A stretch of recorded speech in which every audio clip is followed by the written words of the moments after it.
Shalivahana Nagar park లో ఈ ఘటన చోటు చేసుకుని వాకర్స్ పైన కాల్పులు జరపడంతో ఒక్కసారిగా అందరూ కూడా పరుగులు తీశారు. అయితే ఈ ఘటనలో చందు రాథోడ్ అనేటువంటి ఒక వ్యక్తి కూడా మరణించినట్టు తెలుస్తోంది. భయంతో ఒక్కసారిగా అక్కడి నుంచి పరుగులు పెట్టారు. హైదరాబాద్ లో గన్ కల్చర్ పెరిగిపోయింది. గతంలో ఒక పబ్ లో కూడా ఒక వ్యక్తి కాల్పులకు తెరలేపాడు. అక్కడ కూడా పెద్ద ఎత్తున భయభ్రాంతకు గురైపోయి అందరూ కూడా పరుగులు పెట్టారు. ఆ తర్వాత ఫిబ్రవరి నెలలో జనవరి 16న కూడా కర్ణాటకలో ఏటీఎం రాబరీ చేసినటువంటి కొంతమంది దుండగులు పోలీసు వారిని అదుపులోకి తీసుకునేందుకు పాత బస్తీకి చేరుకోగా పాత బస్తీలో ఒకసారిగా కాల్పులు కలకలు రేగాయి. అంటే సుమారుగా ఈ 5-6 నెలల్లోనే 3-4 సార్లు హైదరాబాద్ లో కాల్పులు కలకలు రేపుతున్నాయి. ఇంతకీ గన్ ఎక్కడి నుంచి వస్తున్నాయి? గన్ కల్చర్ పెరిగిపోతోంది. హైదరాబాద్ లో గన్ కల్చర్ ఇంతలా పెరిగిపోతుండడానికి పెద్ద ఎత్తున ప్రస్తుతానికి ప్రజలంతా భయభ్రాంతులకు గురవుతున్నారు, ఆందోళన వ్యక్తం చేస్తున్నారు.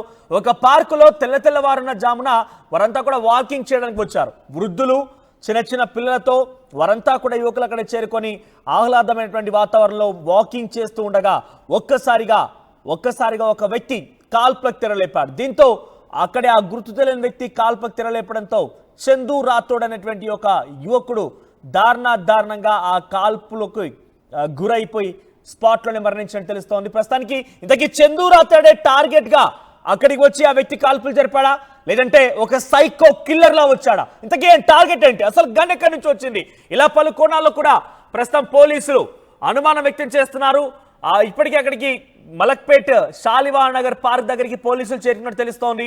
చందు రాథోడ్ వెంటనే హుటాహుట్న ఆయన్ని ఆసుపత్రి తరలించిన ఆలోపే ఆయన స్పాట్లోనే మరణించాడు. కానీ ఇంతకీ ఆ చందు రాథోడ్ ఎవరు? చందు రాథోడ్ పైన ఎందుకు టార్గెట్ చేయాల్సి వచ్చింది? లేదా ఫ్రీక్వెంట్ గా సైకో కిల్లర్స్ అని చెప్తూ ఉంటాం కాబట్టి సైకో కిల్లర్ల మాదిరిగానే అక్కడికి ఎవరైనా వచ్చారా? ఇలా ప్రస్తుతానికి అనేక కోణాల్లో కూడా అనుమానాలు వ్యక్తమవుతున్నాయి. ప్రస్తుతం పోలీసులు కూడా ఈ కేసుని అనుమానిస్తూ దర్యాప్తు ప్రారంభించారు.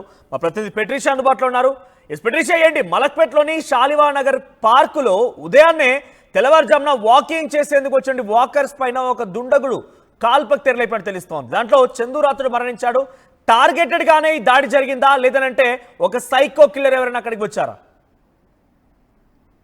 మరొకసారి హైదరాబాద్ లో కాల్పుల కలకలం రేగుతుంది. అదే కాకుండా ఒక వ్యక్తి వాకింగ్ కు వెళ్లిన సమయంలో తెల్లవారుజామున అతని పైన దాడి చేసి అతి దారుణంగా కాల్చి చంపారు. చందు రాథోడ్ అనే వ్యక్తి దాదాపు 40 సంవత్సరాలు ఉంటాయి.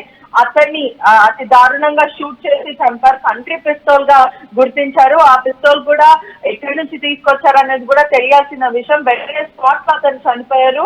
ఈ ఘటన అంతా కూడా ప్రస్తుతం కలకలం రేగుతుంది. ఒకవైపు 3 రౌండ్ల కాల్పులు లేపిన ఒక గ్యాంగ్ అని కూడా తెలుస్తుంది. హుటాహుటిగా ఒకటేసారి ప్రశాంతంగా ఉన్న వాతావరణంలో ఫైరింగ్ చేయడం అయితే జరిగింది. అసలు కాల్పులకి కారణం ఏంటి? రాథోడ్ కుటుంబ సభ్యులు కూడా వెంటనే అక్కడ చేరుకున్నారు. ఎంతో ఆవేదన వ్యక్తం చేస్తున్నారు. ఆ 3 రౌండ్ల ఫైరింగ్ చేయడంతో శాలివ్ నగర్ పార్క్ లో ప్రజలందరూ కూడా భయప్రాంతులకు గురయ్యారు. మార్నింగ్ అందరు కూడా చిన్న పెద్ద అందరు ముసలి వీళ్ళందరూ కూడా వస్తూ ఉంటారు. వాకింగ్ చేస్తున్న సమయంలో ఈ గన్ ఫైరింగ్ అనేది కూడా ఒకటేసారిగా జరగడం, దాని తర్వాత ఈ పార్క్ లో చందు రాథోడ్ అనే వ్యక్తి స్పాట్ లో చనిపోవడం. ప్రధానంగా చందు రాథోడ్నే టార్గెట్ చేశారా, లేకపోతే కావాలని పార్క్ ని టార్గెట్ చేశారనేది కూడా తెలియాల్సిన విషయం. పోలీసులు కూడా అక్కడ చేరుకున్నారు. మలక్పేట్ పోలీసులు కూడా మొత్తం మీద కూడా ప్రిలిమినరీ ఇన్వెస్టిగేషన్ ప్రకారం కూడా 3 రౌండ్ల కాల్పులు అయితే జరిపారని కూడా తెలుస్తుంది.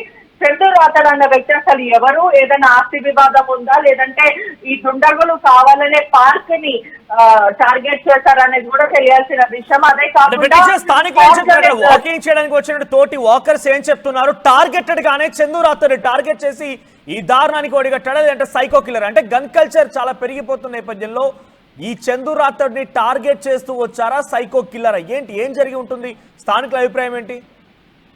స్థానికులందరూ కూడా భయప్రాంతులకు గురయ్యారు. అసలు ఈ స్థానికులకు కూడా ఏమాత్రం వివరాలు తెలీదు. షాక్ లో ఉన్న పరిస్థితి. అందరు కూడా ప్రశాంతంగా వాకింగ్ చేసుకుంటున్నారు. తెల్లవారుజామున ఒకటేసారి గన్ ఫైరింగ్ సౌండ్ వినిపించడం, దాని తర్వాత చందు రాథోడ్ కింద పడిపోవడం.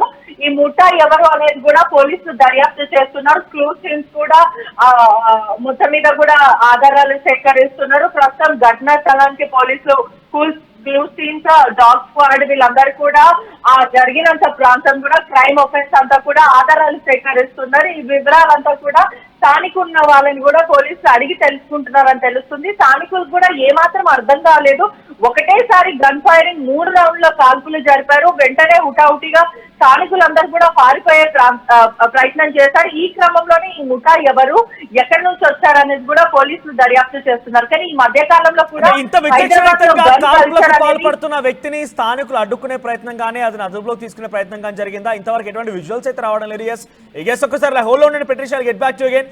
ఇక్కడ మీరు చూస్తున్నటువంటి ఎక్స్క్లూజివ్ విజువల్స్ లో very exclusive very first RTV Malakpet Shalivan Nagar park లో ఈ ఘటన చోటు చేసుకుని తెల్లవారుజామున వాకింగ్ చేస్తున్న వాకర్స్ పైన ఒక దుండగుడు కాల్పులు జరిపాడు. అయితే ఈ కాల్పులో చందు రాథోడ్ అనేటువంటి ఒక వ్యక్తి మరణించినట్టు తెలుస్తోంది. అయితే చందు రాథోడ్ నే టార్గెటెడ్ గా ఈ కాల్పులకు తెరలేపారా, లేదంటే ఇంకేదైనా కారణం ఉందా? ఇలా పలు కోణాల్లో కూడా పోలీసులు విచారణ ప్రారంభించారు. ఇప్పటికే అక్కడికి చేరుకొని అక్కడ సంఘటనా స్థానాన్ని పరిశీలిస్తూ ఉన్నారు. మీరు చూస్తున్న ఆర్టీవీ స్క్రీన్ పైన స్థానికులంతా భయభ్రాంతకు గురయ్యారు. ఒక్కసారిగా పరుగులు తీశారు. వారంతా కూడా ప్రాణాల చేతిలో పెట్టుకొని పరుగులు తీయడం ప్రారంభించారు. వారంతా కూడా ఒక్కసారిగా భయభ్రాంతులకు గురైపోయారు. సో ప్రస్తుతానికి చందు రాథోడ్ పైన ఎస్ ఇక్కడ మరొక బిగ్ బ్రేకింగ్ అంతోంది. భయంతోనే పార్కులో పరుగులు తీసిన తర్వాత సంఘటన స్థానానికి పోలీసులు తెలుసుకొని అక్కడి వారందరినీ విచారించిన నేపథ్యంలో టార్గెటెడ్ గానే దాడి జరిగింది. చందు రాథోడ్ పైన టార్గెటెడ్ గానే దాడి జరిగినట్టుగా అక్కడి స్థానికులు చెప్పారు. భూ వివాదమే కారణమట పోలీసులు తేల్చేశారు. భూ వివాదం కారణంగానే చందు రాథోడ్ పైన ఒక దుండగుడు గన్ తో ఫైరింగ్ చేసినట్టు తెలుస్తోంది. సో గన్ తో ఫైరింగ్ చేసిన నేపథ్యంలో చాలా టార్గెటెడ్ గానే చందు రాథోడ్ ని హతమార్చే ప్రయత్నం ఆ దుండగుడు చేశాడు. భూ వివాదమే ప్రధాన కారణంగా పోలీసులు తేల్చేశారు. ఎస్ పెట్రిషా దానికి క్లియర్ గా అర్థమవుతోంది. భూ వివాదమే ప్రధాన కారణంగా ఆ దుండగుడు చందు రాథోడ్ పైన కాల్పులు జరిపినట్టు తెలుస్తుంది. అంటే చందు రాథోడ్ పైన రెక్కి నిర్వహించారా, అక్కడ ఉన్నటువంటి వ్యక్తుల పైన ఏదో అనుమానం కలుగుతోందా, ఎవరు వచ్చి ఉంటారు, ఏ రకంగా చందు రాథోడ్ ని హతమార్చి ఉంటారనే విషయం పైన పోలీసు అనుమానిస్తున్నారు. ఎవరు ఇంతకీ ఈ దాడికి యత్నించింది? Yes Patricia. ఎస్ ఇప్పటికే మనకున్న సమాచారం మేరకు కూడా ఆస్తి వివాదం వల్లనే ఈ ఘటన చోటు చేసుకుంది. అటాక్ చేసిన వ్యక్తి కూడా ఒక ఎమ్మెల్యే లీడర్ కి సంబంధించిన వ్యక్తి అంటూ కూడా సమాచారం అయితే వస్తుంది. ఆస్తి వివాదం వీళ్ళిద్దరి మీద ఏదైతే చందు నాయక్ కి మరియు ఆపోనెంట్ పార్ట్నర్ కి కూడా ఆస్తి వివాదం గొడవలు ఉన్నాయి, వీళ్ళకి పాత పరిచయాలు ఉన్నాయంటూ కూడా సమాచారం వస్తుంది. మరి ఈ కంట్రీ పిస్టల్ ఎక్కడి నుంచి కొనుగోలు చేశారో, అతను ఎవరు, అతని వెనకాల ఉన్న ఎమ్మెల్యే అనే వ్యక్తి ఎవరు, లీడర్ అంటూ కూడా సమాచారం అయితే వస్తుంది. అసలు ఆ రాజేష్ అనే వ్యక్తి దాడి చేశాడంటూ కూడా సమాచారం వస్తుంది. కానీ పోలీసులు మాత్రం ఎక్కడ కూడా ఒఫీషియల్ గా పలానా వ్యక్తి కాల్పులు చేశాడంటూ కూడా చెప్పలేదు. కానీ మనకున్న సమాచారం మేరకు కూడా స్థానికంగా ఉన్న వ్యక్తే ఇదంతా చేశాడంటూ కూడా సమాచారం వస్తుంది. వీళ్ళిద్దరి మధ్య కూడా ఎప్పుడు భూ వివాదం చోటు చేసుకుంది. దీని ప్రకారమే కంట్రీ పిస్టల్ తోని మనుషులను పెట్టి మరీ చంపించాడంటూ కూడా సమాచారం వస్తుంది. ప్రస్తుతానికి పోలీసులు ఏం చెప్తున్నారు? భూ వివాదమే కారణమని తెలుస్తున్న నేపథ్యంలో అక్కడికి ఇప్పటికే కుటుంబానికి సమాచారం అందించుంటారు. ఆ కుటుంబం కానివ్వండి, పోలీసులు కానివ్వండి, ఒక వ్యక్తి పైన లేకపోతే ఒక వ్యవస్థ పైన అనుమానం వ్యక్తం చేస్తున్నారు. ఇంతకీ ఎవరు ఆ వ్యక్తి? కాల్చడానికి ఒక కక్ష పెంచుకొని హైదరాబాద్ నడిబొడ్డున కాల్పులకు తెరలేపిన వ్యక్తి ఎవరు? ఎస్ అదంతా కూడా ఈ పార్ట్నర్స్ ఎవరైతే చందు నాయక్ కి సంబంధించిన వాళ్ళు ఒక వ్యక్తికి అతని వెనకాల ఒక ఎమ్మెల్యే ఉన్నారంటూ కూడా, ఎంపీ ఉన్నారంటూ కూడా సమాచారం అయితే వస్తున్న పరిస్థితి కనిపిస్తుంది. ఇదంతా కూడా భూ వివాదం అంటూ కూడా ప్రస్తుతం అయితే సమాచారం వస్తుంది. పోలీసులు మాత్రం ఎక్కడ కూడా నిర్ధారించలేదు. అదే కాకుండా అంటే ఎక్కడైతే పార్క్ ఉందో నడిబొడ్డు మీద చంపడం అనేది ఉదయం వేళ తెల్లారుజామున దాదాపు ఒక 20 మంది సరౌండింగ్ అయిన వ్యక్తుల దగ్గర కూడా పార్క్ లో 3 రౌండ్ల కాల్పులు అనేది ప్రస్తుతం హైదరాబాద్ లో కలకలంగా మారిందని చెప్పొచ్చు.